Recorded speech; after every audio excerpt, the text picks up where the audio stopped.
sometimes it's good just to record stuff, any stuff, a video of what I want to do. As you can see by the background, I did a little adventure, kind of aerial adventure last week, where my brother-in-law asked me if I'd like to do a little bit of exercise. I thought it was good. He said the adventure aerial place in Devon was good for that kind of thing, so I tagged along. We were down there for the weekend. They invited us to the caravan, and it was brilliant, to be honest. My wife videoed the event, and I had to go through this assault course, which it was fun, but it was exhausting, and I was out of condition because I'm 60. As you know, I'm an author. I write all kinds of books, and I like to walk. I try to run, but running doesn't come natural to me, and it's not the kind of thing that I do, but I do enjoy walking whenever I can, in between writing or for the wait for the weekend or something. And an aerial assault course was just a ticket, if I'm honest, because you started off, the instructors there, they showed you there these tethers or lanyards which you had to unhook from the beginning and then take it to each part of the course. You go through, it was one continuous line right through the course, and there were sections where there were joints which you had to flip up this little hook on kind of attachment, lift it up over and then go to the next one. You couldn't take it off. If you were in difficulty, you had to shout out some like platform, I think it was, and one of the assistants who would do this thing, they come over the climbers and hit you if you can't go any further, and then they'd probably take the tether all the way to the end. You couldn't unhook it. It was, once it's clamped on, it was clamped on. And my wife put the video together, and I loaded it up onto YouTube, and we got kitted out with the harness, which is a bit tight under the crotch, if I'm honest. One of those little hard hat things which you had to strap underneath, and then you climbed up onto the platform, and it started from there. I think the first thing was a wire, 2 wires. One you walked along with your feet, and the other one you threaded your way over.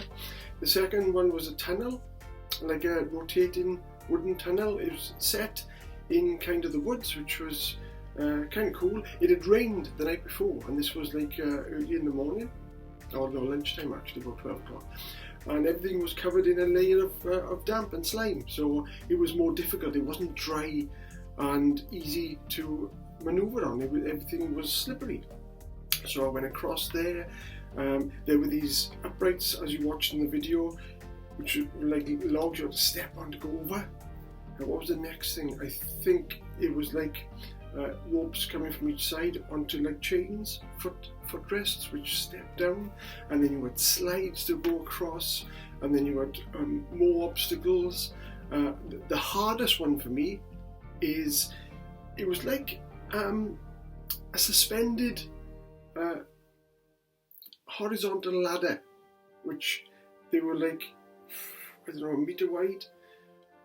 Each one was springy and moved, and I had to get across there to get to this platform. All the platforms were more or less fixed onto trees, and they were at an angle, so when you got to them, they were slippery. The zip lines took you straight. You had a safety rope to your left every time you got there, but once you got to the tree, the platform was at an angle, and you had to grab hold of the rope and pull yourself up, and like I said, it was slippery. Then you had to take your tether and take it over the joint and go to the next one. I got all the way through. At one point I did hit a wall.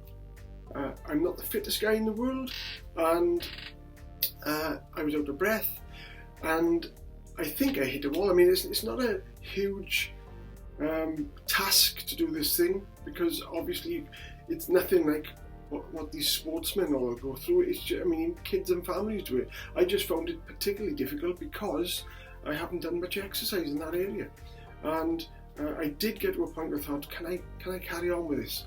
It sounds ridiculous because it's an activities course inside a holiday camp with caravans all around and stuff, but you don't see that because it's inside the woods. But I got over it, I got my breath back, and I carried on climbing up, and once I got right to the end, I had to slide to the ground, which you want to kind of stop yourself with your feet, but you turn around. You can't stop yourself from turning around. So I hit the deck backwards and dragged my feet behind me.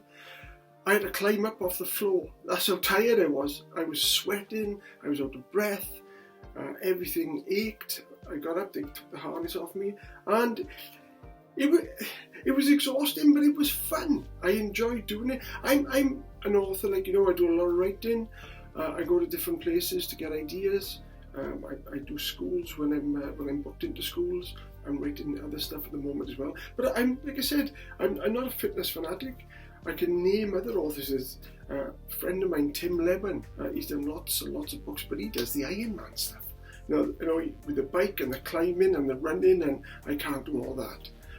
And he's brilliant. What he does, he just brought a book out all about it. Run, walk, crawl. So if you want to get that, but this course really pushed me to my limits. Even though it was only a short course, it took me about half an hour, I think, to do. My brother-in-law was in front.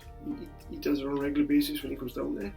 And I got to the end, and next day I couldn't move because all my muscles, my upper body muscles, my stomach muscles, legs, everything ached. But that's what it was all about. It reminded me of when I was 15, 16. I used to go weight training in a gym.